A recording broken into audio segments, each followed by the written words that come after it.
Yeah, man, I'm here for this. What is this? A sort of Holy white crap. supremacist like meeting or something? What are we going to do? Oh yes, this is definitely a white You're in supremacist. trouble now, Boogie. You're in trouble now. So Oh my God, is it Boogie? Yeah. Boogie, what's up? Hey, man, what's Oh my up, John? God, is this really happening? Are me and you really on a Sargon live stream talking about white? Fucking Well, you were here's about to say white genocide then, weren't you? white wanted to genocide. Holy the shit! guys over What at the fuck is Neo. going on? I wanted to see if the guys over there at NeoGaf could just blow their fucking brains out DeFranco today. has just joined as well. Who? Phillip Hey. DeFranco. Hey, Serious? Philly D, what's up, man? Oh my God, is this going down? It's not really me. This is fake news, you guys. Yeah. Oh, what's up? Hey, I'm- Philly D, I've watched your shit since since 2007 or 6. What's up, man? Thank you, man. I've been watching you since I saw you in Garbage with Ethan. That's good to know. Lots of garbage produced. Much garbage. By the way, to everyone watching, keep tweeting out under the hashtag PewDiePie's. Just keep doing it because it might actually get trending. I'm banned from Twitter. I can't. So just do it for me if you can. Did you really get banned from Twitter? Something right Yeah. when you're banned from the Qatari sponsored social media. Okay, so right, okay. Since you guys are here, I guess we'll do it in order of appearance, if that's all right. Boogie, what do you make of this whole drama with PewDiePie? All right, like here's the thing, man. I grew up on shock humor. I love shock humor. Like, you know, I mean, like obviously like stuff like the greats like Carlin and stuff, but I grew up on like Richard Pryor and Eddie Murphy. And I grew up on like Sam Kinison and stuff like that. I love shock humor. I think it's the funniest stuff in the world. I personally choose not to do it on YouTube for two reasons. Number one, I know that it can be harmful to myself, and I feel like some people feel it can be harmful to them. I don't want to hurt anybody, you know, so I don't push the envelope. I'm as white bread as it comes to YouTube, right? But I don't think it's ever wrong to do that. And I love people who do it. I love when Felix does it. I love it when iDubbbz does it. I love it when Filthy Frank does it. I love that kind of content. I watch it every day. It's the stuff that I primarily watch. I love shock humor. I see no real harm in it. I don't really understand what the harm is supposed to be, because in context, this stuff, you know, even in the joke that he got the worst trouble for, which is the holding up the sign that says "Death to all Jews," you know, then subscribe to Keemstar. Even in that joke, the context of the joke is how terrible that phrase is. The context of the joke is how awful that is. Context is everything. It matters more than anything. But People that also forget that like the racist joke is a joke. It's a self-deprecating joke. right. It's to say I'm such a scummy person as to think that's funny. Right. That's a joke at my own expense if I laugh at a racist joke or make Right, exactly. Now, at the same time, though, I will say, and obviously, I didn't even know about this until I saw your episode on this issue, DeFranco. But I saw, now that I know that white supremacists are like cheering that on, and you know, they're saying, "Oh, this kind of normalizes our thoughts and recruit." You know, here's the thing: I don't think that's necessarily true. I think anybody with a brain looks at that joke and says, "Wow, that's terrible and disgusting and awful." Nobody thinks, "Oh, that's okay then," unless you already think that, and then you're a piece of shit. Yeah, exactly. That is exactly the point. The thing about edgy jokes that are slightly racist, is that they have a certain degree of truth to them. It's why we consider them to be funny. They're against Right. political correctness. That's the problem. It There's- means that it's okay for people to make other jokes like that. Right. I've I said grew this up- joke a couple of times. It's, as a German, you can travel everywhere around the world, and everyone will look at you weirdly. Like in France, people will look at you weirdly. Brits will look at you weirdly. But when you go to a Muslim country, people will, Germans, welcome, Germans. And when you ask them why, they will say, "Oh, we like what you did to the Jews." It's true to a certain degree. There's a degree of truth in it. I will tell you a story here, and I'll try to make it brief because I know a lot of people need to talk. But when I was in high school, I was failing history class because I fucking hated history class.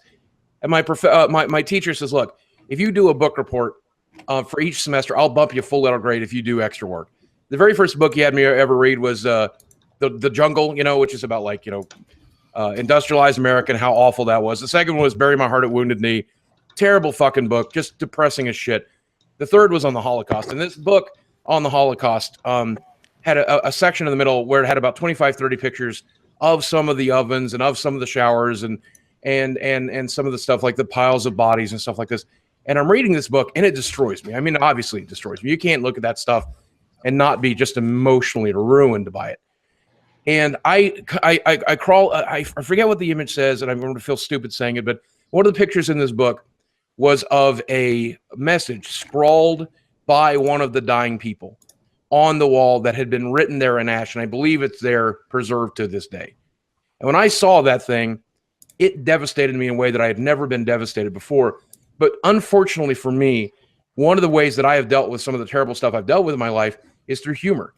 And so I tried to find something funny about that picture, which was damn near impossible, by the way, but it's the only way to quell my discomfort with that kind of thing. Yeah, I think that's true. What was the message that was left? I wish that I could find it. I think, if I remember correctly of the context, I believe it was a message to Hitler himself, as I think was the message. I'm sure if somebody out there smart enough is able to Google this. I know that I've reheard about it in the last 5 years. Someone who did a documentary on it says that message is still scrawled there. I'm sure you'll be able to find pictures of Google images. Yeah. But that said, it just like I've always used humor as a way to navigate the really nasty stuff in life. And when Felix does that, I can't really get that mad about it. And when somebody else does it, even though I know it's harmful to himself, even though I know it's harmful to his career, my sense of humor is what protects me from that really nasty shit that I've had to read about, that I've had to see, that other people go through, or the stuff that I've gone through myself. Can I just give an example of this? This is honestly, Boogie, I think you're one of my favorite people on YouTube just as a person, and this is the reason why, right? You were fair to Gamergate for a start, and that meant a lot, man, to a lot of people. Well, I appreciate that. Yeah. For me, it was the whole stuff that was going on with, what was it, the Reddit that was fat people hate or something?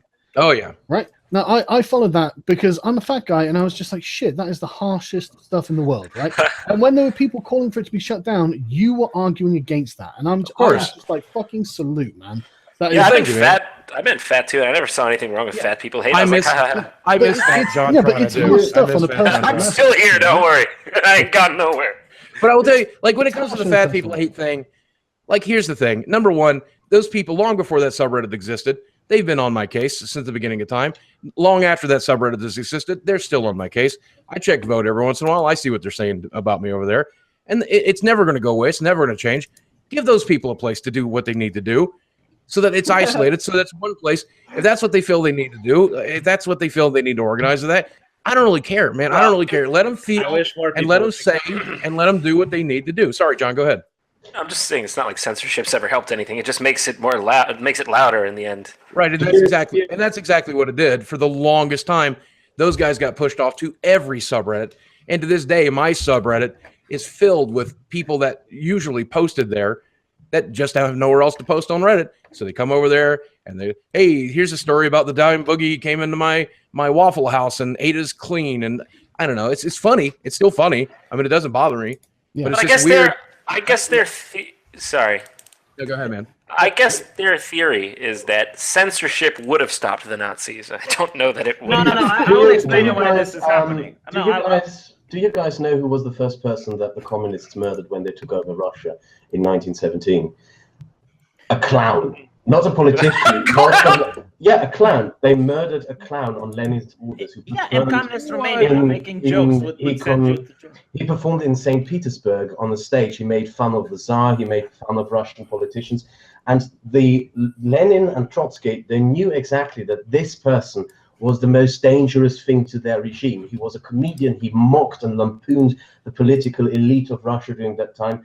And so in the night that they took over the Winter Palace, that famous revolution, they sent a killer commando to the theater where he was performing and walked onto the stage and shot him in the face. Totalitarians know that comedy is the biggest enemy to them. And that is exactly what we're seeing here. We're seeing authoritarians taking on a war against comedy, a war against fun. They hate fun. They know it's the biggest enemy to them, which is why they're trying to quash it. Do you mind if I ask Boogie another question then? So Boogie, what do you make of have you read the Wall Street Journal's article about PewDiePie? I'm the problem. I've read the headline. I don't want to pay $2 to read their stupid website. You still have to pay to read that article? Because the one time I clicked on it, I think you did. I didn't see an archive of it, so I didn't try to find it. So I just went what everybody said about it. So I don't know exactly what it says.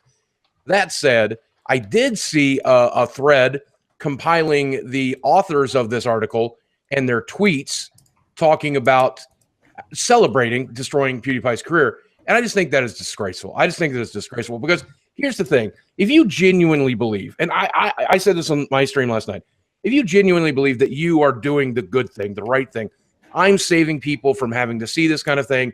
I'm saving people from having to feel this kind of thing, and I'm doing the right thing. You know, I'm not gonna hate you. That's not a thing. I don't mind that. I guess you're trying to do what you consider to be the right thing. I don't necessarily agree that that's the right thing, but at least you're a good-hearted person. These guys were celebrating the act of taking down Felix, and that is disgusting to me. Yeah, it's Destroying a Hang on. If anyone listening knows the journalist, can you do me a favor and archive the tweets and put them on the PewDieGate hashtag, please? Because that's the sort of thing I think that is going to be useful in like 3 months' time when explaining this to people. Right, and like one of the tweets, one of the ones I remember is one of them complaining that the only thing Felix had said on live stream, the only thing he'd said in social media so far was uploading a video of him playing a game about genital jousting, and like he was mad that Felix wouldn't engage with him. Have you read the second follow-up Wall Street Journal article? Oh, I have not. Because that one is the most revealing, because they talk about YouTube advertisement and how important it is to better regulate advertisement on YouTube, meaning they are essentially going after the money, and they pretty much reveal their motivation. Since their papers are failing, they want us to lose our money as well here on YouTube. The way they justified this is that they posed as liberals, and we had the saying back in the 90s and the 80s, like you can do whatever you want as long as you're not hurting anyone. And they moved hurting to actual physical hurting and physical damage, to hurting someone's feelings. So this is why they justify what they're doing, because it's like, well, we're protecting the feelings of people who can't protect themselves. That is true, actually. They always go on about, what about, I mean, Ben Kuchera literally said, what about the minority groups that he's targeting? So what do you mean targeting? Nothing's happening to them.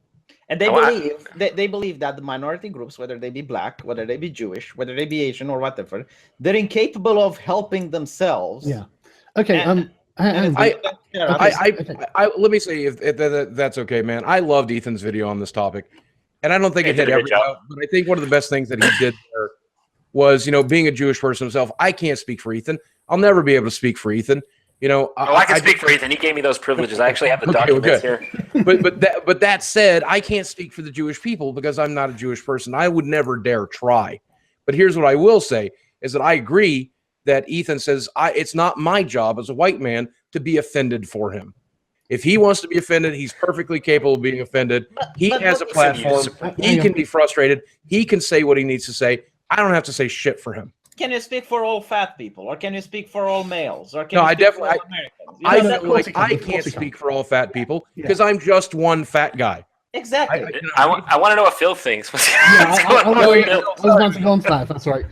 Phil, what do you make of this whole thing? Because I'm sure you're well informed on what's actually gone on. So, what's your opinion, please? I'm exhausted and disappointed. I'm exhausted because Felix said it in his video, and he's 100% right. They only talk about us as far as YouTubers when they're trying to talk about, like, hey, look at these fucking idiots who are making money. Can you believe it? Let's hate on them. Or when they're trying to pull us down through the veil of through some social justice angle. And it was, I don't know, today it was infuriating. And I know several writers from the publications that are putting out these hit pieces, and it's infuriating. The thing that I have to constantly remind myself, though, is an individual or several individuals that are writing on these pieces are not completely representative of all the people that work there. They're more representative of the editors that have to approve the pieces, but not the full organizations.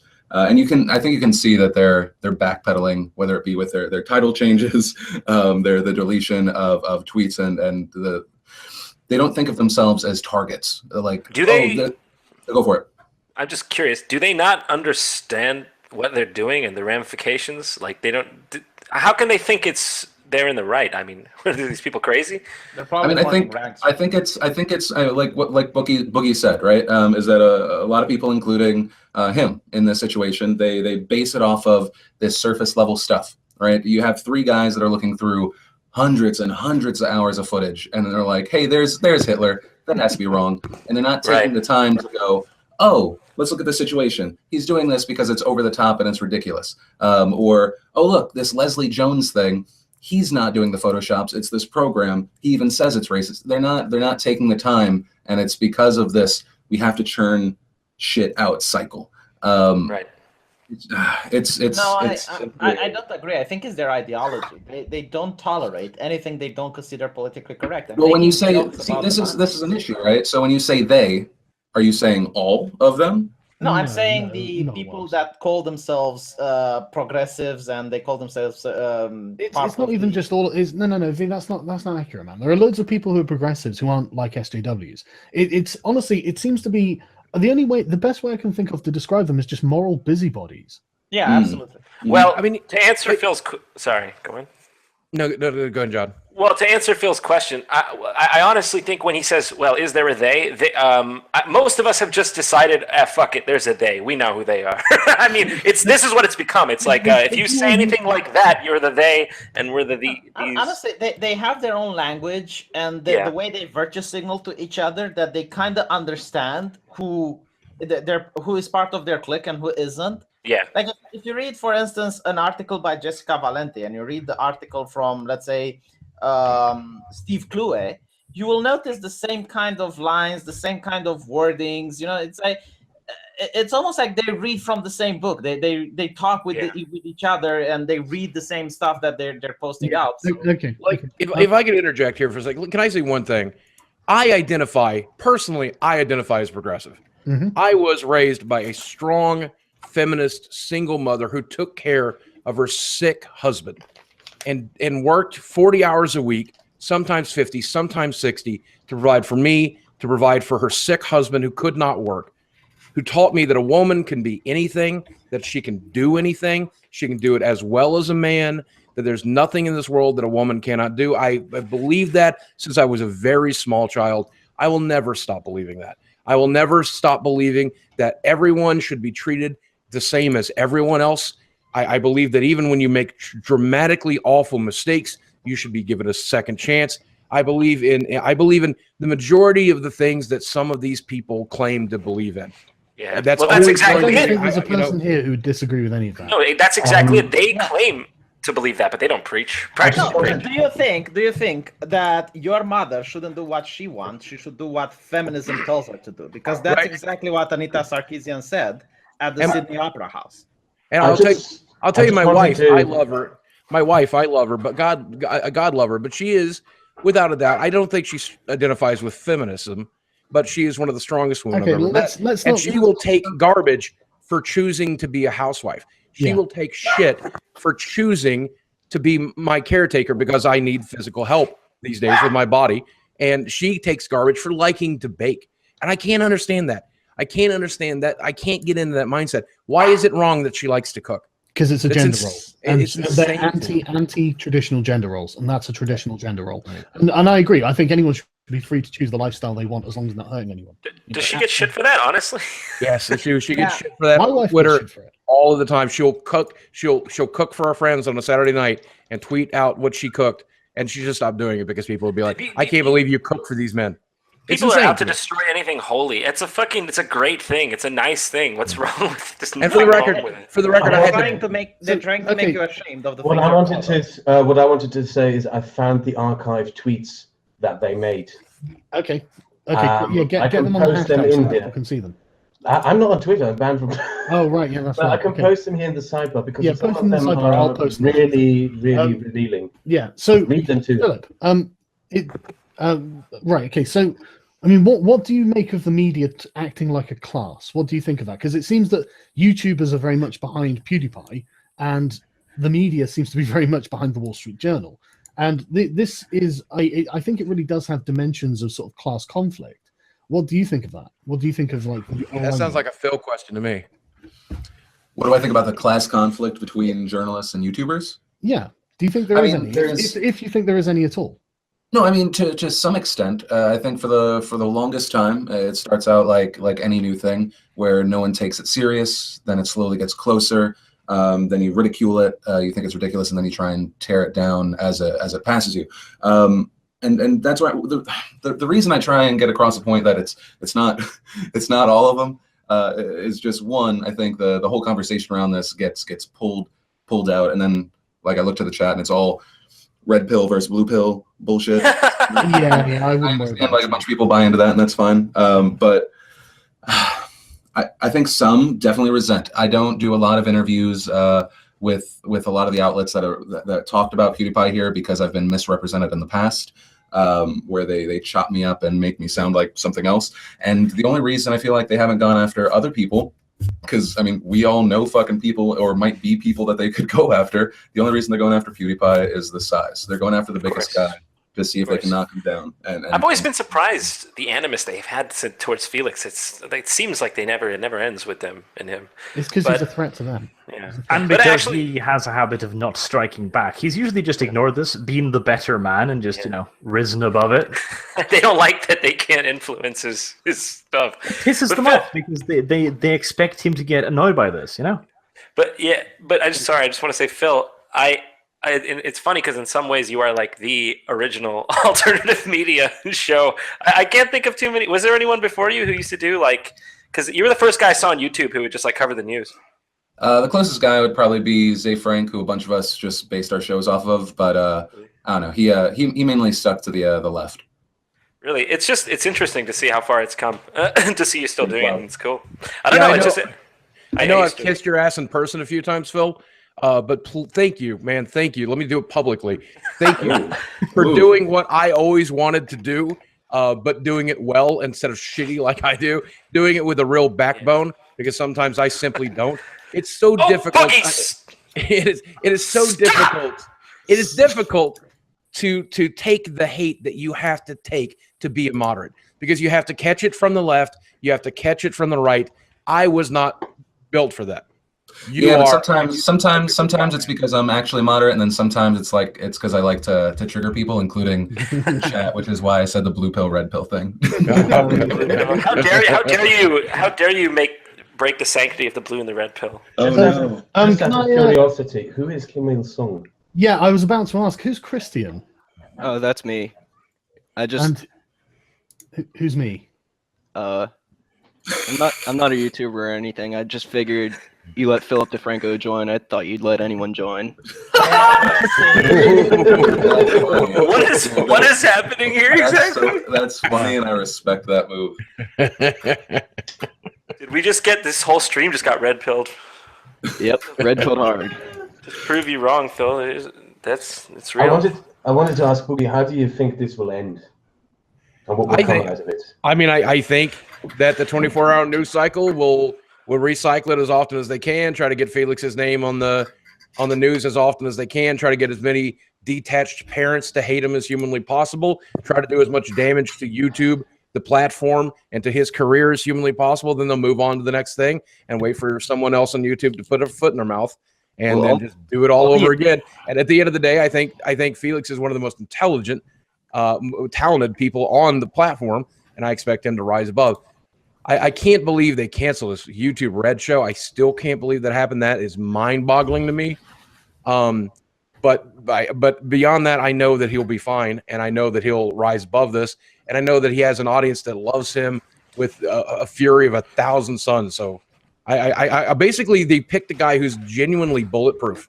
Like, he's genuinely bulletproof. Fire at him as much as you want. We couldn't ask for a better martyr. We couldn't ask for a better, more bulletproof person than Felix to be on the front line of this fight. I honestly don't think we could, and I think he's going to be just fine. And I think eventually they'll just move on to the next target. Will you guys be targeted and PewDiePie targeted? All the attention they're giving him is just giving him more attention. That's what he wants. That's what he's doing it for. I mean, they rolled over on me. I'm a small. I mean, I'm not a small guy, but I'm a small guy with a failing channel. So at the end of the day, like, I don't matter. But they've rolled over on me. They will look for any weak link they can find. They will nip at any hole in the armor they find. If it wasn't for this, guys like you and Phillip DeFranco wouldn't end up on our corner of the internet ever. You wouldn't. That's true. I mean, honestly, if I wasn't here to defend a creator that I genuinely love, if I wasn't here to defend him, Sargon, no offense, but I'd be eating dinner with my wife right now.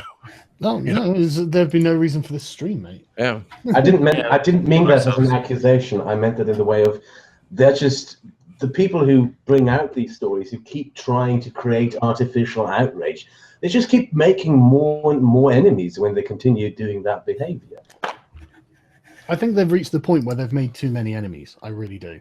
Yeah, well, that goes back to the thing Phil said with like, well, you know, it's not. And I understand what you're saying, Phil. I really do. Like where you say it's not all of this media, and there are good people there. I understand, but they've decided to fucking all collude and wage war. I mean, what are you gonna do? What are you gonna do? Yeah, there's obviously a force out there that all thinks one way. And one of the lessons I learned very early is that nobody ever thinks they're the bad guy. That's the thing.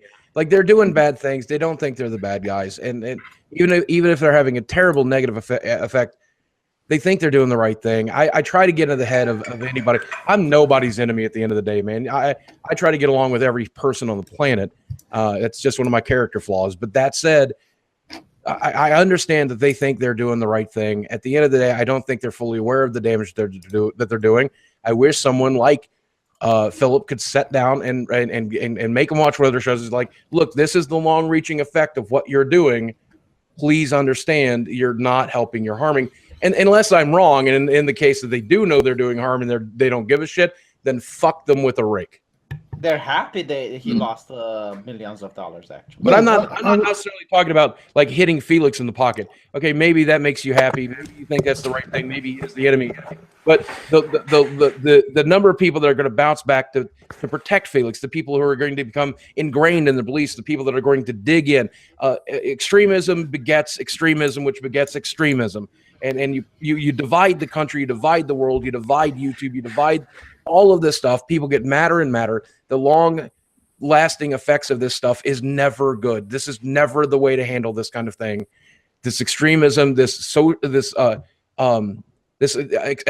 can't even think of the right word. But to be just so over the top with it creates other people becoming over the top, which then makes other people go over the top.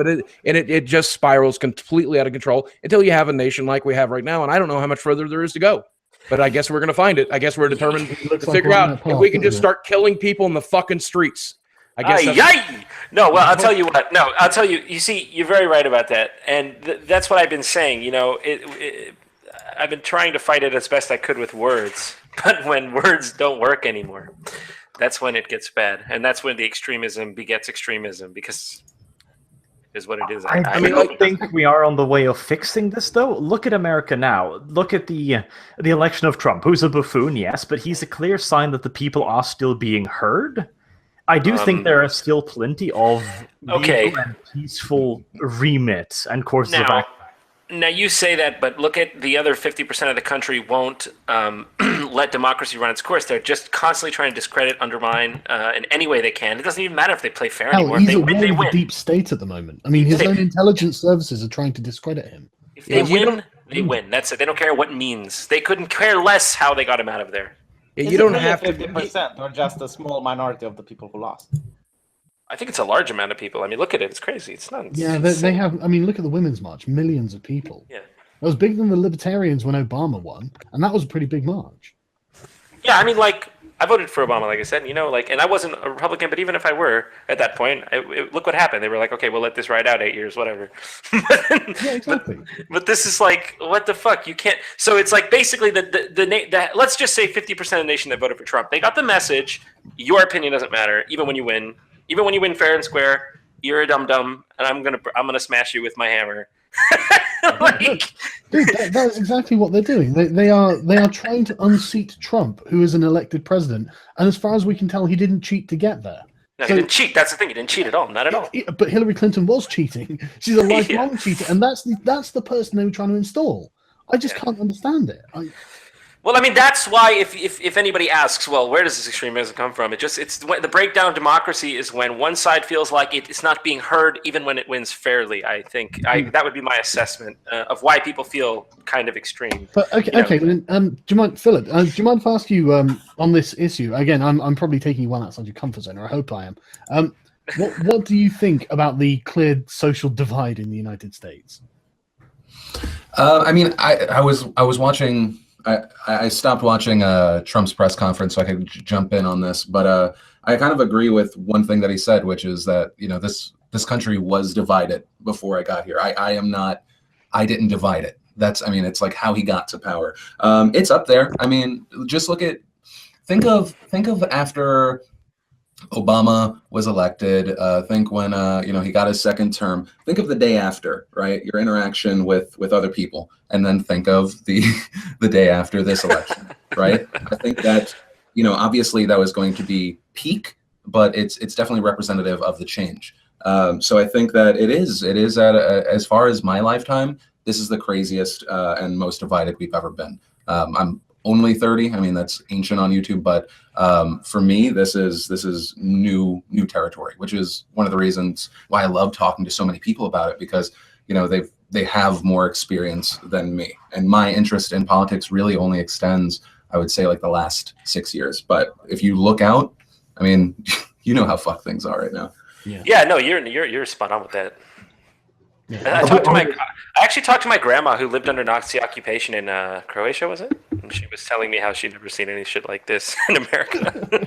So, Phil, I mean, for me, it's the perception seems to be that the sort of far left, and it seems that most people in the media are quite far left. If you're not in like Fox News, they don't seem to have any tools with which to deal with anyone outside of their bubble anymore. They seem to, I mean, they've declared them as fascists and Nazis, and so how the hell, I mean, could they ever reconcile, do you think? Do you think they'll ever turn back on what they've said? Well, I think the big important thing is to remember that it's not left right. It's not that extreme, right? It seems like that. I really do believe that where we see ourselves, it is very much on the spectrum. And I think on the far left and the far right, you have these fucking like Pac-Man-esque eating their way to the middle of all these people that consider themselves, somewhat fucking moderate, or they just like they have a difference of opinion on the key issues, right? The big key issues that separated a lot of Democrats from a lot of Republicans for a while. You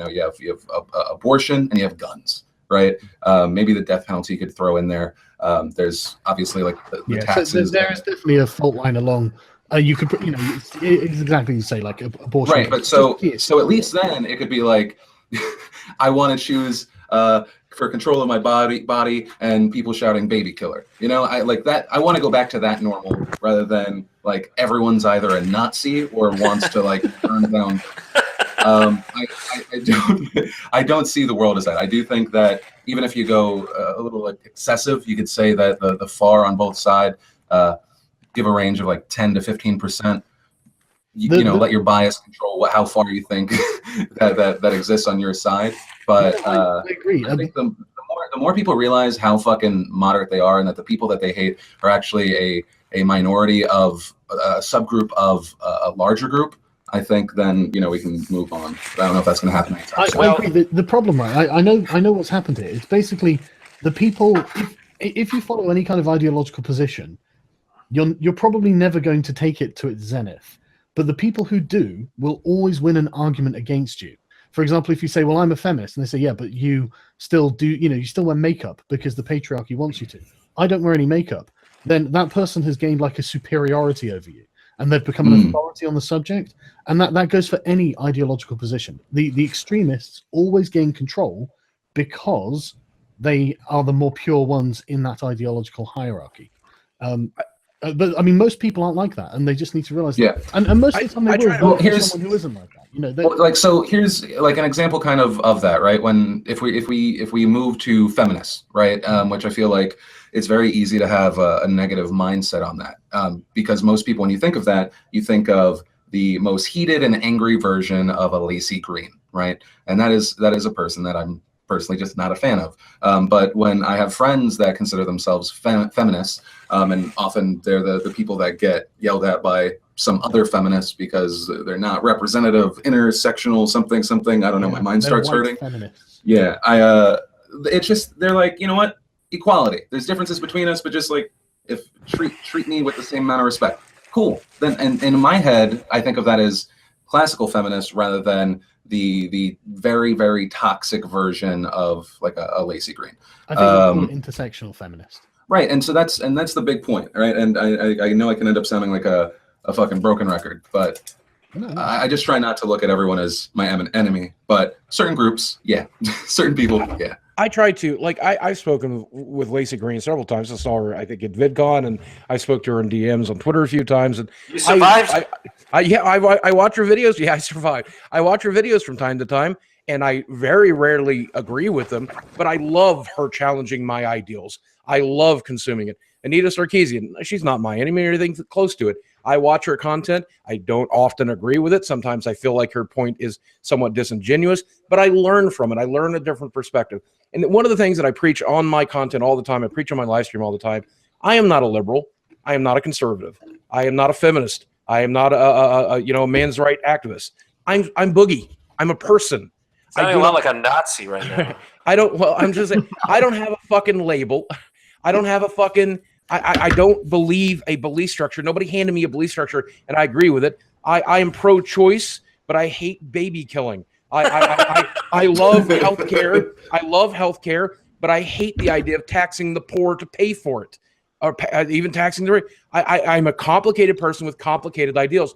And the more that we simplify ourselves and apply label to ourselves, Republican, Democrat, conservative, liberal, feminist, men's rights activist, and the easier it is someone to take away your identity, take away your personality, take away who and what you are. When you label yourself, you're no longer that person. You're no longer George or Bob or Steve or Susan. You are a feminist, conservative, Republican label. You're a label. And it's so easy to hate the other team. It's real hard to hate a person. It's real hard to hate a person. That's the thing. The problem, they dichotomize people into factions, and factions can do nothing else but go to war with each other. the problem here is, and I believe in that exactly what you said, Boogie, but the problem, I guess, is when the breakdown occurs on a large scale throughout a nation, because a nation is it's just an extended family, and with people who agree on certain ideals over other ones. And I mean, you have to have some cohesion, and that's what's fracturing, and that's the scary part. That's the issue.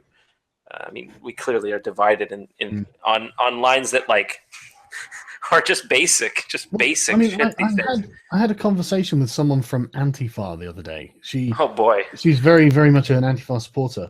How did you establish a communication? It was just on Twitter, right? No, she's one of the ones who she's just got into it, I think, and she's just read her Marx.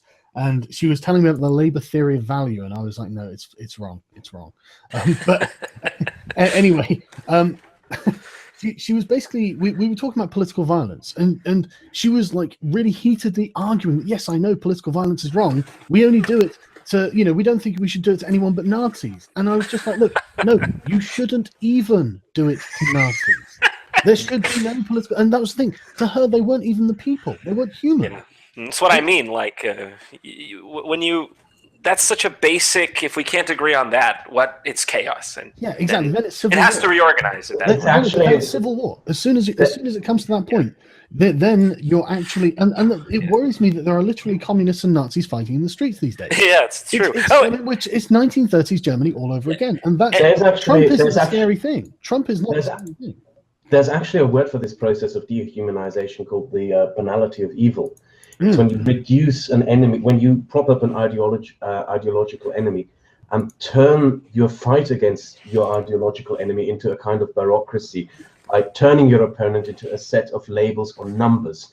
And then there's a term that Hannah Arendt used to describe, what's his fucking name again? Eichmann.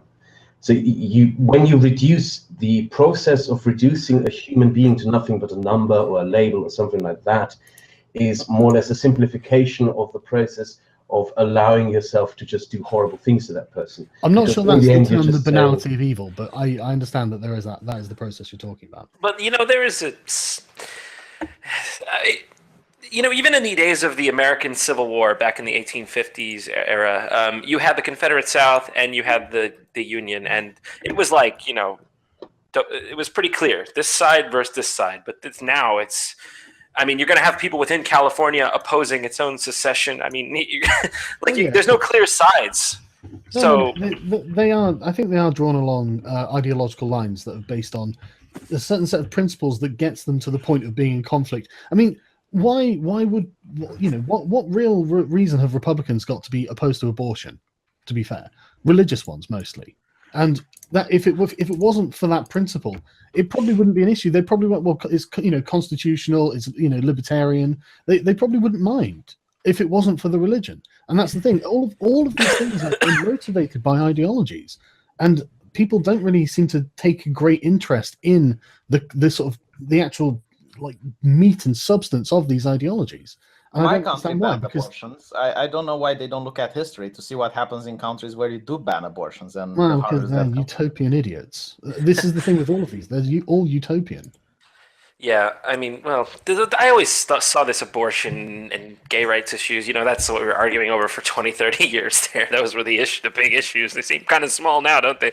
But, I always thought these were kind of distractions. Yeah. So, I mean, I always voted pro-gay marriage. I remember I voted against Prop 8 in California. I don't know if you remember that one, Phil. Oh, yeah. Prop 8. The thing is, can you tell us about it? Even though we are talking about real issues, the past 1, 2, 3, 4, 5 years have been dominated with a political discourse about distinctive non-issues. It's about, oh, you're offensive this, that's offensive, rather than actually talking about real issues. Yeah, the real issues, because those are hard and they're upsetting.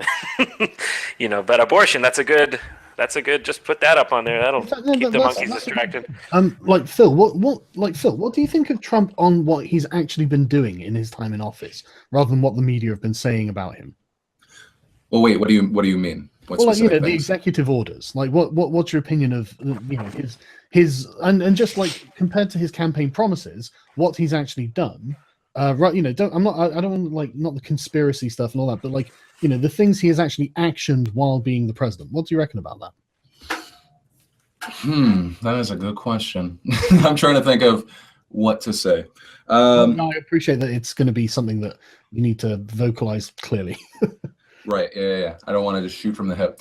I think that the thing that's been most eye-opening as far as the executive orders and what he's been doing, I have a pretty varied family and friend group, and there were a lot of people that voted for him. I have a lot of family from the South who have dealt with hard times. They really didn't want to deal with a lot of the same, and that's what they saw as far as Clinton. And so they would say things like, I don't think he actually cares about the wall, and he's not going to do a ban. He's just going to, don't worry about it. It's about the economy. Like going back to kind of like Bill Clinton days, it's the economy, stupid. And so for me, it's been the most eye-opening that you have to. I think you do have to kind of take him at his word. He's saying what he wants to do. A lot of people kind of justified, but that's like what a lot of people are freaking out about with the executive orders. What's really important also is to realize that there's a huge group out there that are like, yes, he's doing it. This is why I voted for him.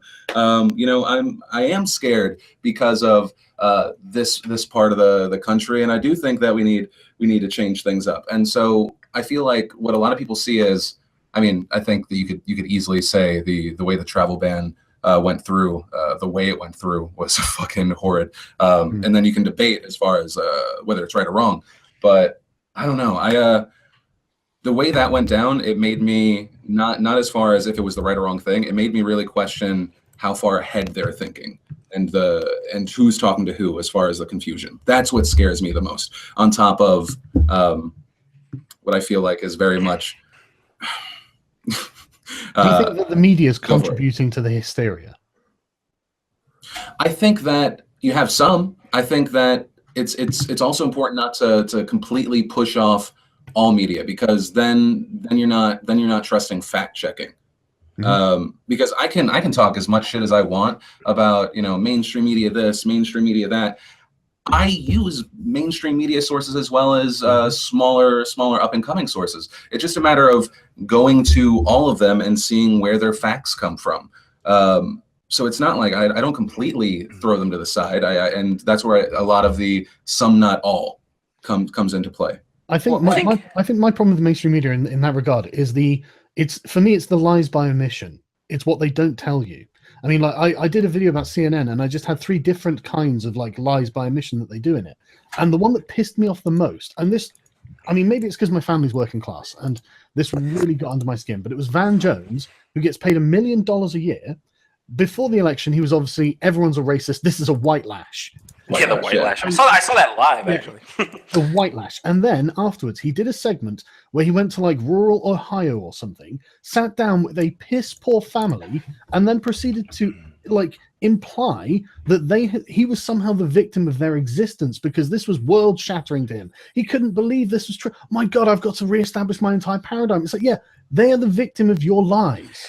Oh, you're talking about when he went and sat down with those families and he talked to them? You didn't even know they fucking existed, and yet you had the temerity to talk about them and how they were racist. Yeah, and then he says, when they're saying something against his narrative, he said, "Oh, come on, don't say that. I'm here to help you guys." Yeah, exactly. It's like, go fuck off. I mean, that was just beyond the pale for me. You arrogant motherfucker. Yeah, well, those guys. Yeah, to Phil's point, I mean, I do know what you mean, Phil, when you say you can't write them off, but it's not their facts it's more their narrative. They clearly have a interpretation, narrative. Right? Yeah, well, that's what's. It's not like I look at a fact that the news says and goes fake news. It's just like, it's just like when they say, they're obviously covering up, maybe like a Muslim attack, and they don't want to make it seem like, oh, this was Islamic related. It's this kind of like bullshit narrative that's everywhere now, and that's what's annoying. I'm old enough to remember a time when the news was required X number of sources, required X amount of investigation, required facts. I mean, there was a period of time where I could tune into the nightly news in my lifetime and sit down and watch a factual, non-biased report from beginning to end. And I believe, if I'm remembering my history correct, it's because there was a law in place that made that necessary in order to report it as news. And I understand why we got rid of that law, because speculation should be part of the news sometimes. And if you can't nail down every source, not being able to report something that is true is obviously devastating, right? If we know that it's true, we have one source, we don't have two, we can't report it. But the frustrating thing for me is that's what it's all become. Investigative journalism is not as common these days. It is something that I really wish was. Even when you do have facts, it is always slanted in one direction or the others. Fox puts it in one way, CNN puts it in another. And it's a very frustrating situation to have to live through. And I believe that if the media ever wants to get its shit back together, if it ever wants to sell papers of the 2020 equivalent of it, they will have to begin to fact check and fact check and fact check and present non-biased news. Or, there was a time that editorial information was in the editorial section. And I believe that's where it belongs. Yeah. It's seeped into the news part. Yeah. I don't think people want to buy that, Boogie. I think people want to buy confirmation bias. Yeah, right, but that's what I'm saying. And because the world's become so confusing. Yeah. And that's what I'm saying. Unless it becomes impossible to create that, the press will never self-right. That shit will never right itself if you do not make it impossible to buy biased news. Because otherwise people just subscribe to what they already believe. I think a big issue is when you see there's no real debate anymore. It's almost like you come into a mainstream outlet knowing what you can and can't say. So if there's something that's really pressing, like, maybe Islam is kind of behind this wave of terror, like you're not allowed to say these kinds of obvious things. They have these speech codes, diversity or strength. You just have to believe that. I mean, there's no real debate anymore. So I think that's what's causing that schism. Personally, that's what I think. Can I just introduce another sort of interesting piece of news that I think is worth talking about? And this highlights a persistent problem with the left. This is probably my biggest bugbear to them because I'm so big on free speech. I'm sure people are aware, but if they're not, there's a journalist called Jeremy Scarhill who's due to appear on Real Time with Bill Maher. And Bill booked Milo Yiannopoulos, which I'm sure I did see that. That would be interesting. That'll be interesting. Yeah. Well, this is Bill Maher has fired back at this journalist who protested his show over Milo's booking. The journalist in question wrote a big long post here that I won't read out, but basically, just Milo has many bridges too far. He has ample venues to spew his hateful diatribes. There is no value. Oh, no value debating. Yeah. Sure, you've already lost it. Got it. Fuck. What did I do? Yeah. So he basically denounces Milo as a fascist. He probably even uses that word, but definitely a racist and sexist and that sort of thing. And I know Milo personally. I've met him, and I don't think he's a fascist.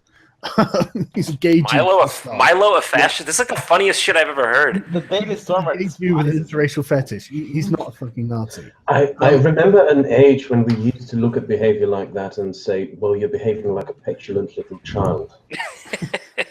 Yeah, that's what it used to be. But Bill Maher has come back with, my comments on Islam have never veered into vitriol. Liberals will continue to lose elections as long as they follow the example of people like Mr. Scarhill, whose views veer into fantasy and away from bedrock liberal principles like equality of women, respect for minorities, separation of religion and state, and free speech.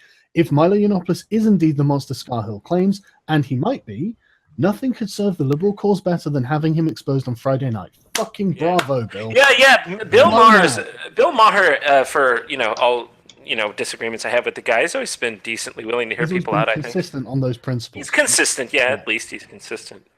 But yeah, that is excellent because again, this guy's a journalist. He's a regressive journalist, and this is how we all know they have the same opinions because they all demonstrate the same opinions. This is just, what he's posted here is just like regressive mumbo jumbo 101.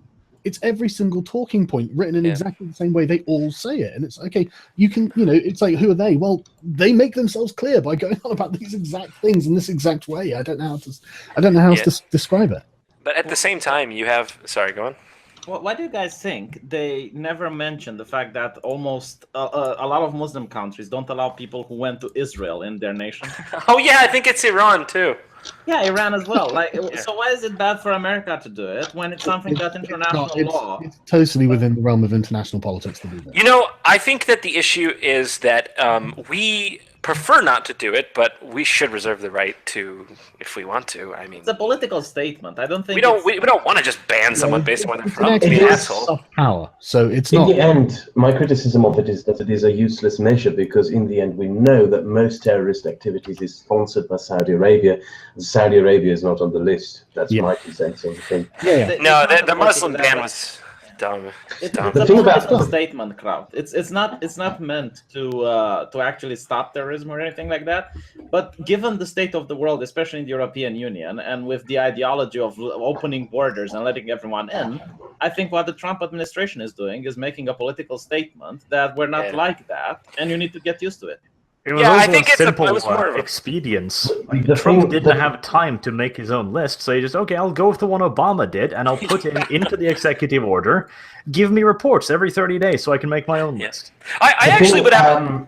JonTron, the thing you mentioned previously with the idea of self-censorship that is going on, I would add to that the thing which is currently happening, especially within the liberal movement in the United States, is not just a self-censorship, it is an embrace of things that contradict the very liberal values that these people talk about. Take, for example, the Women's March, which was organized by Linda Sarsour, who praises Saudi Arabia. That shit blew my mind. Look. Every fucking time I'm like, they won't surprise me again. They just find a fucking way. Do you know Ayaan Hirsi Ali? What's that? Do you know Ayaan Hirsi Ali? No, I don't know I can't really understand what you're saying. Ayaan Hirsi Ali is a Somalian woman who was raised under obviously a strict theocratic law. She was genitally mutilated. Right.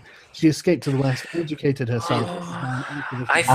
And she criticized the Women's March specifically because it was organized by Linda Sarsour. And Linda Sarsour tweeted on Ayaan Hirsi Ali, remember, ex-Muslim, under constant police protection, and victim of genital mutilation. Yeah. She tweeted at her, "I wish I could take your vagina away. You don't deserve to be a woman." Yes. I saw that. It's insanity. I mean, these people don't even. I don't think they have any liberal values. This Linda Sarsour character, what a joke. I mean, it's not. She doesn't scare me. It's a joke that these people would go along with it. Like the most anti-feminist thing on the planet is Islam. This is women protesting jihad in Iran. And in the United States, they are actually for the jihad. And in Iran, all of these women were protesting against the jihad. Yeah, you have to. They haven't got the faintest fucking clue what the fucking it is. They don't fucking know. It might be because when I was 10, I'm half Persian. I went to Iran with my family. It was pre 9/11, and my mom, white lady, has to put on the hijab, and it's forced there. It's state mandate. So I've seen firsthand. I'm like, no, this sucks. Go back to Anglo-Saxon things better. Fuck this. I don't like what. It's not even hard for me, but it seems so hard for people to understand that. No, when a fucking anti-feminist ideology becomes political, you don't have your rights anymore.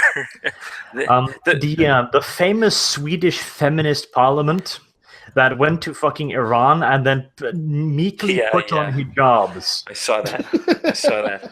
I will say that I could not fill a post-it with the information I have about the world outside of the United States. I am one of the most ignorant Americans on the planet. I know very little about any of this stuff. So for me to ever weigh in on geopolitical fucking stuff like this, I can never do it.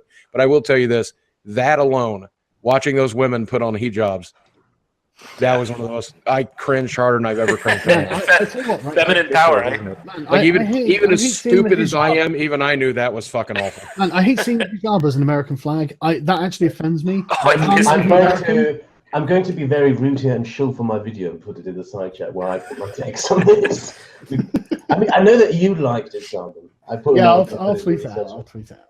No, you already did, but never mind. But no, it was a very, very good video, actually, Kraut. The thing about the hijab thing is that, for example, in Somalia, it is written in Sudan, it is written into the constitution that a woman who refuses to wear the veil is tied up, put on a public square, and then has her face flogged with cables. The punishment is disfigurement, more or less. And as long as women around the world are mutilated, murdered, and even raped and tortured to death for refusing that strict Islamic set of rules, you can't make the fucking hijab a symbol of liberty. No way. I mean, well, what they want to do is they want to make it a symbol of cultural relativism. They want to say Western values are not special. There's nothing special about them. Nobody ever fought for them. No philosophers ever pondered them. These are just the default, and it's actually these other cultures who have some sort of magical quality. You know, oh, they're so exotic. It's insane. But look at them. They're blind to their own culture. Doesn't it show humiliance? It's like almost obeying to the other nation. I guess so. I don't think they could. These people couldn't give two fucks. They want to look good in the spotlight for a second and go home and say, "Look what I did. I fought for something." There was an instance where this female Canadian minister, like I can't remember what position it was. She went into a mosque and they made her go in through the side door because she was a woman. Yeah. And I'm just sat there thinking, holy shit. Yeah. If liberals, like actual liberals who aren't like ridiculous cultural relativist progressives, are looking at that and saying, "What you actually you agreed to gender segregation in just such a petty like." No, that it just screams at me. I can't stand it. The best thing was after the Cologne mass sexual assaults. I sent you all the articles by the biggest chief feminist in Germany, which just desperately tried to find a kind of way of explaining it away. And one of the best ones was where she said, "Oh, I don't remember her name right now, but she said something. She published an article along the lines of, this is not so bad because the German men are far worse because they're just angry because brown people rape their women." Wow. Well, yeah. Anyone rape their women, I'd be angry. Okay, Phil, can I get your opinion, someone? Because I notice you're far too well raised to interrupt like the rest of us. So no, sorry. I just really quick. The reason I'm quiet a lot of the time is I mean, this isn't a place that I would normally hop in, and I just love hearing other people's thoughts. Oh, I'm good. Yeah, I don't want to incriminate you here. Look, it's not necessarily normal for me either. I never even was talking about shit. Hey guys, I'm a tourist here. You guys know that? Yeah, you know you're going to get plenty of hit pieces written about you. Oh, whatever. I don't care. Dude, it happens to me on like a weekly basis. I'll get someone going, "Oh, well, he's an alt-right sympathizer." It's like, I make videos against the alt-right. I tweet them interracial gay porn because I know it pisses them off. Here's a fact though, right? Whether it be the Milo at Berkeley or Milo on Mar or to a much lesser degree, any of us being in here, right?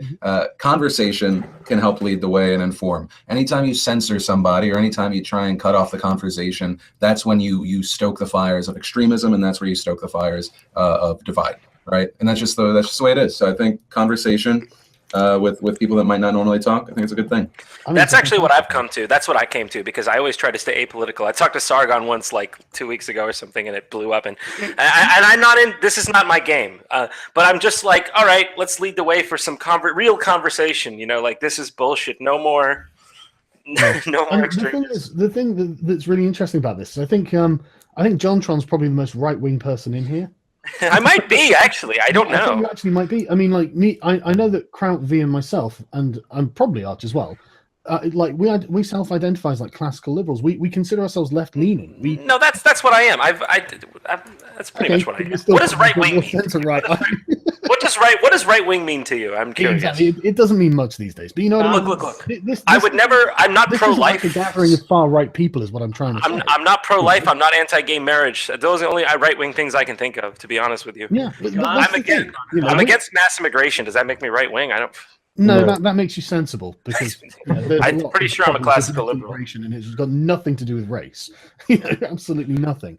I remember a period of time in my life when I was hated on for being liberal and being so liberal, and now there are periods of time in my life that I feel like I must be pretty damn conservative compared to a lot of these people. Like, I can't really compare. Like the goalpost got moved so far. I'm on the 50-yard line at this point. I don't think I'm right wing every damn day, and I'm just sat here going, no, I'm not right wing. It's just you've just travelled so far to the left, and I just haven't moved. And my positions are exactly as they always were. You know. Oh shit! Did I say I'm pro-life? I'm pro-choice. Yeah, all right. Why do you say that? Sorry, I'm not. I fucked up. I'm not pro-life. I'm pro-choice. Sorry, go on, Sargon. The goalposts, in my opinion, haven't really been moved. The thing is just that our media, especially, has been taken over by a bunch of incompetent fanatics. It's the kind of shit that they spew. They just try desperately to shove us into a light where to dehumanize us essentially, to make us look like the worst possible thing there is. The political disagreements themselves on real issues haven't really changed that much. Well, isn't that the inevitability of democracy, though? Like, isn't that what it always eventually has to boil down to? I mean, we've had a wonderful experiment here in the United States, and I think it's wonderful that we lasted as long as we have. And I hope we get another 200 or 300 years, but I mean, like, sayonara. Actually, I think it is actually the fate of republics, not necessarily democracies. Well, true. Okay, yeah, there you are. But yeah, no, republics do have a half-life. They don't go on forever.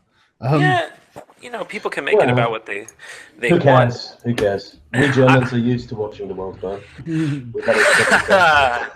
Don't make us turn your country to ash again, you rascals. Yeah. Okay, Phil, what do you make Jesus, of John? Holy shit! It's all right, John. You're never gonna get away from this, mate. That is. What did I say? I'm talking about the Berlin bombing. Go on. Yeah, Phil. What I was going to ask you about Milo and the protests. What's your interpretation of all of this? What do you think it means?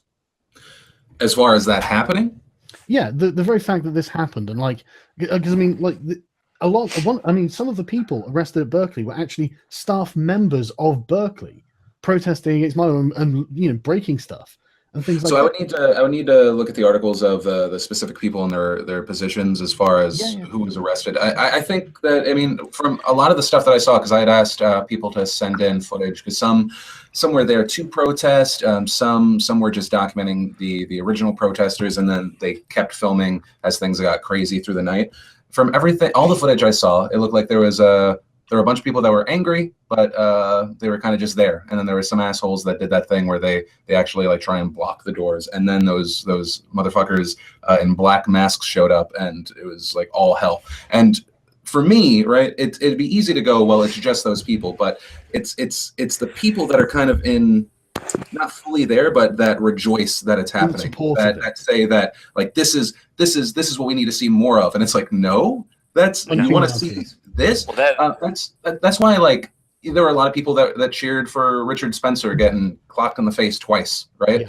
Yeah. And the problem is, even because one, I got a lot of shit because I didn't rejoice. I don't like the guy, what he stands for, what he says a lot of the time, because a lot of that shit is just horrible to me.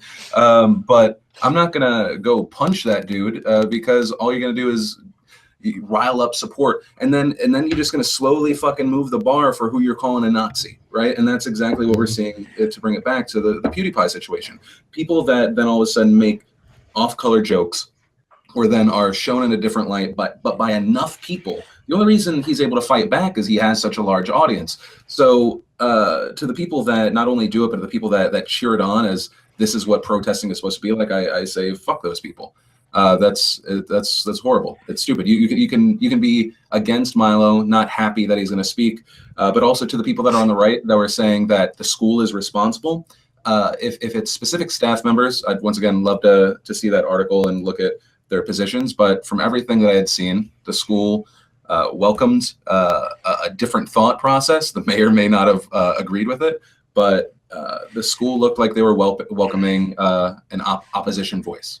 Hold on, Robert Reich was he the school's dean, or is he who was that guy, Robert Reich? A teacher, I think. No. He was like the dean or something. He was saying like he thought it was an infiltration from the right wing to like frame them. Oh yeah, on CNN. And, yeah, who was this guy? And so I think what you're saying is right. It's when people buy into the narrative that causes the us them. When people are cheering it on. Said it was 4chan. Did you see that? Yeah. I don't know. It was very no. I spoke to some of these Antifa people on Twitter, and they were pissed off that people were crediting this to the right wing. Yeah. They were saying they were basically saying like this couldn't have been the left. We're so virtuous. Yeah. The Antifa people were like, no, it's us. It couldn't have been us. So I think that's where you get this weird divide. Yeah. I don't know how that solves. War. You need bayonets. Phil, would you say your opinion would be more boycotts rather than violently protest then? No, I think not violent protests. I think just protests. I mean, if you're going to boycott something, I don't know. I know that it originated from the right of calling left-leaning people snowflakes, but there's snowflakes all over the place. Whether people are boycotting Starbucks or they're trying to boycott Milo, right? Yeah, I've noticed like Baked Alaska, is it? He seems to be organizing a lot of boycotts over things I find really trivial. And I mean, like he and I recently had like a public disagreement, but we both. What I end up finding is that, especially with the guys that lean super far to the right, where I end up meeting a lot of people is the fact that we're both insanely anti-PC. And that we're anti a lot of stuff. But the boycotts, it's just I have a hard time anyone shouting, about snowflakes, and then they do very snowflakey things. Boycotts are completely, a fine thing. I think that you show the world what you want with how you spend your dollar, but just the way and like the whining of from everyone, it bothers me. It's definitely become a whine. I didn't actually mean it in that regard. I actually meant like don't attend the lecture or peaceful protest as well as obviously completely legitimate. Yeah. I mean, I guess, yeah. I mean, then just sitting it out, that's a fine thing to do. I have no problem with protests. I have no problem whatsoever as long as they don't turn violent. I mean, I think there's a lot of ways you could, break down certain things like the Women's March, but the fact that there was that much protest and nothing went wrong, to me, that's one of the most wild things. It's really impressive, actually, isn't it? And the fact that the people in the black masks are called Antifa. They call themselves Antifa. I don't know if you know. What surprised me is that they didn't turn up for any of that, because they are the troublemakers, really. Yeah, I'm actually surprised the women's protest went, the women's march went off without a hitch. That was the most surprising thing I'd heard all year. A lot of people are saying it wasn't violent, but it did have a few cases, like where a girl had her hair set on fire. Oh, I saw that. That was the women's march? Yeah, and it was a reporter from Rebel Media who had a guy punching. Well, she claims she got punched in the face, but I don't know if the guy just hit her camera or whatnot. But the interesting thing is that no one around her jumped into her defense. Like those people were at the women's march.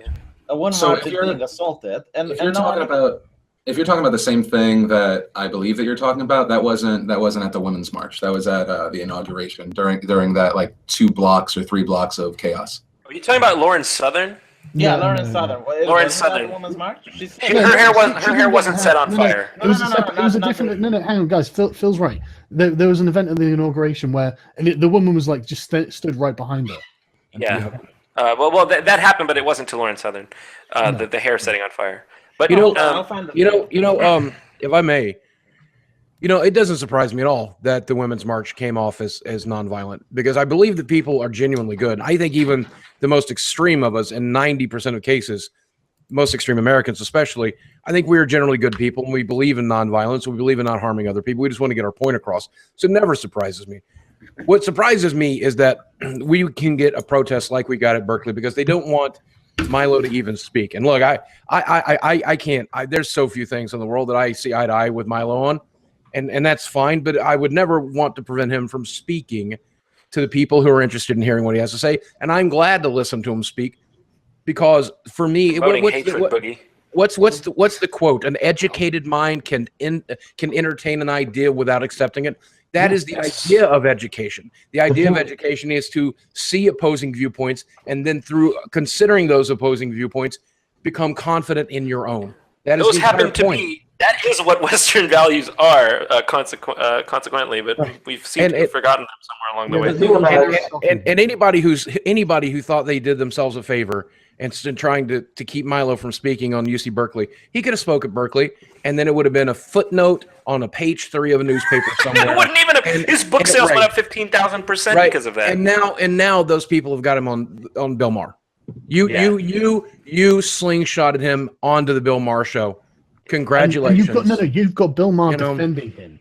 And I love in his defense now. And I love protest. I have no problem with protest.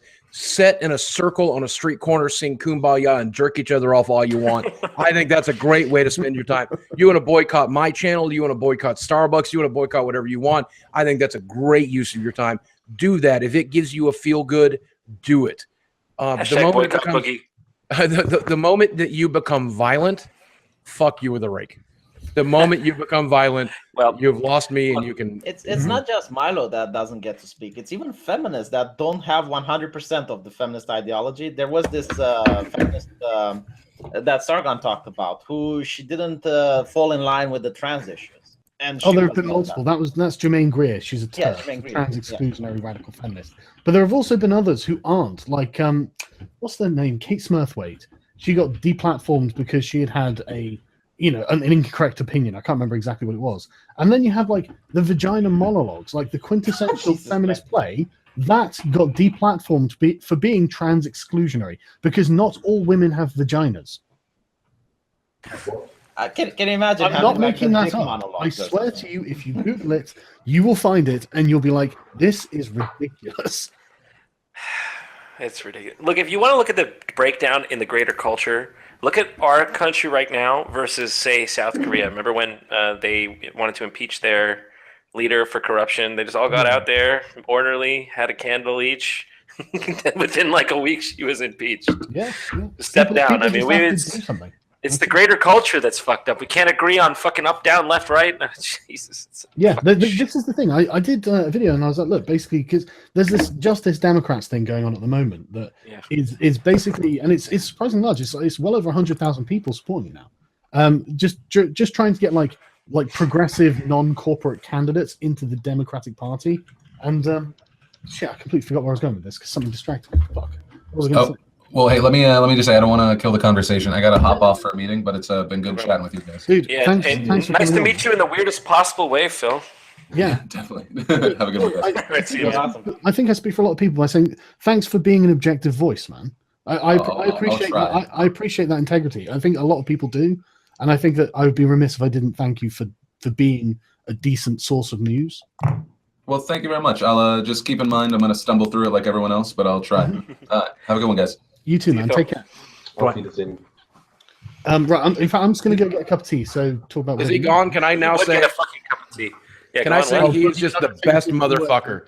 Can I just say he is the best motherfucker on the planet? If the people that are watching the stream did not watch a show on the daily, you were making a big fucking mistake. Yeah, he's actually a trustworthy source. That's I can't think of a better accolade at this point. Phil has always been really objective. Actually, it's funny. I think in the old days, I remember he was kind of like inject his opinion a little bit, and that was fun. But like these days, objectivity is so scarce that he's become objective, like just purely like seen as an objective voice of reason. Not that he wasn't before or anything like that. I just mean before. I remember he would be like, "Here's what I think about this." I don't know. Maybe he still does that.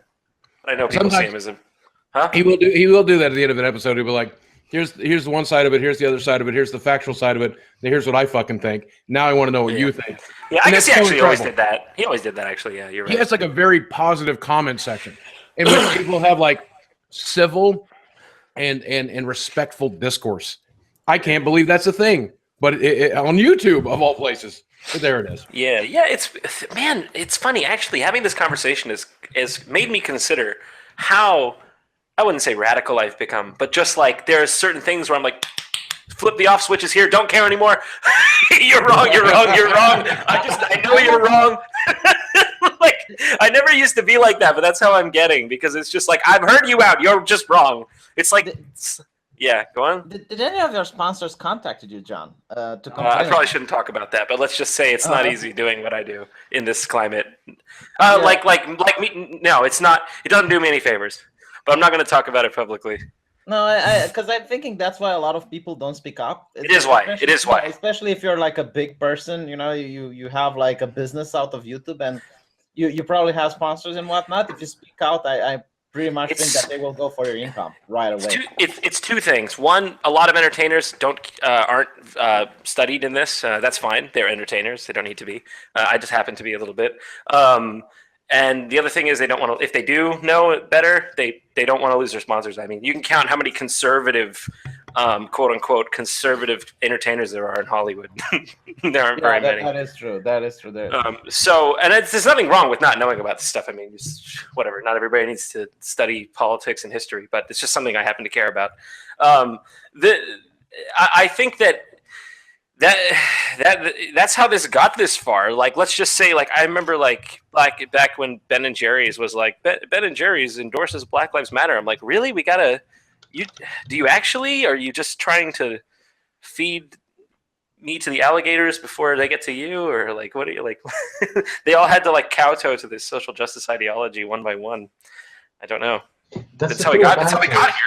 People being too afraid to just be like, this is bullshit. I see bullshit when I see it. The thing about it is that it is currently being sold. It is what's currently being marketed. And as soon as you convince these corporate interest groups that this kind of behavior and this kind of stuff is not really marketable and that people don't really buy into it, it dies. Right. No, it is dying, I think. Like when we go back to like, do you remember that Cheerios commercial in which they had like a mixed race family? And like they got a lot of shit for that. Like that's the kind of stuff that I like applaud. Obviously, I love that. That's great. Like I show a mixed race family on TV. 2012, right? Like there's nothing. I can't really get upset about it. No one should get upset about it. And the people that do probably deserve to get a little upset about it. That's okay, right? But like when Starbucks virtue signals, I guess is a phrase somebody just used on me on Twitter. I look it up, so I guess that is probably a phrase that I should use here. Now you never used virtue signal before today? I guess I read it before, but I don't. It was never a part of my vocabulary. Your life will never be the same. Is there? The guy said, "I'm disgusting to watch because all I'm doing is virtue signaling and wanting people to like me." And here's the thing: yes, please like me, please like me. Listen, virtue signaling, like me. But virtue signaling is when you. Sorry, go on. No, go ahead. Virtue signaling is when you basically say something to make yourself look good.